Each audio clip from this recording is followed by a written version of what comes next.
আমরা এখন ব্রেকফাস্ট করার পর আমরা এখন রাষ্ট্রপতি ভবনে যাব।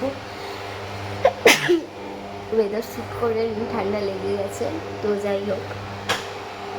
তো তারপরে এসে কি প্ল্যান সেটা আস্তে আস্তে তোমাদের সাথে শেয়ার করবো। হেই গাইজ, আরও একটা ব্লগ নিয়ে চলে এসেছি। তো যেরকম আমি আগের ব্লগটাতে বলেছি, আমরা এখন দিল্লিতে আছি। তো ফার্স্টেই ব্রেকফাস্ট করে আমরা বেরিয়ে পড়েছিলাম রাষ্ট্রপতি ভবনের জন্য। এবার সত্যি বলতে ওখানে ফোন অ্যালাউ ছিল না, তো আমি যতটা পেরেছি তোমাদের সাথে ক্লিপ শেয়ার করেছি। বাইরের এন্ট্রি রিসেপশন অবধি ফোন অ্যালাউ ছিল।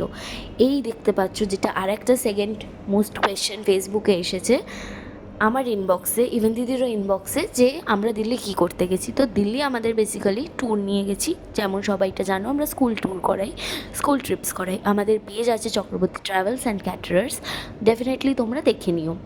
তো সেই ট্যুরের বিজনেস থেকে আমরা স্কুলকে দিল্লি ঘোরাতে এনেছি। তো এবার রাষ্ট্রপতি ভবনের যতটা ক্লিপ পেরেছি তোমাদের সাথে শেয়ার করার পর নেক্সট আমরা চলে গেছিলাম ইন্দিরা গান্ধী মেমোরিয়াল মিউজিয়ামে।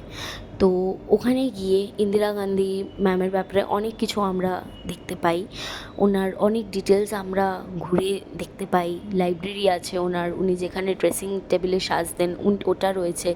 ইভেন উনি যেই শাড়িটা পরেছিলেন ওনার যখন ওপর ফায়ার হয়েছিল, তো সেইটাও আছে ওখানে সুন্দর করে রাখা। তারপরে দুপুরে এসে আমরা লাঞ্চ করে নেওয়ার পর আমরা গেছিলাম হচ্ছে রাজঘাটে, যেটা হচ্ছে যে একটা স্মৃতিসৌধ মহাত্মা গান্ধীকে উৎসর্গ করে তৈরি করা হয়েছে। তো সেটাই দেখতে গেছিলাম আমরা।